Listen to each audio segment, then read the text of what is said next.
Lady Shake GZ. Dam is sibling to Glamour Girl and Duke G. This Lady Shake GZ was bred out of an 140 level competing half-sister to the very successful showjumper Glamour Girl. Under Henrik von Eckermann, this mare has already won the Grand Prix of Doha and Oplavec, as well as 4 international 160 classes.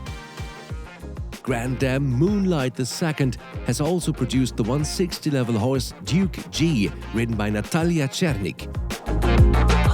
Paired with this successful branch of Holstein Dam line 18A1 is the international 145 level competing stallion Lambada Shake AGZ, who has made an impressive start in breeding as well.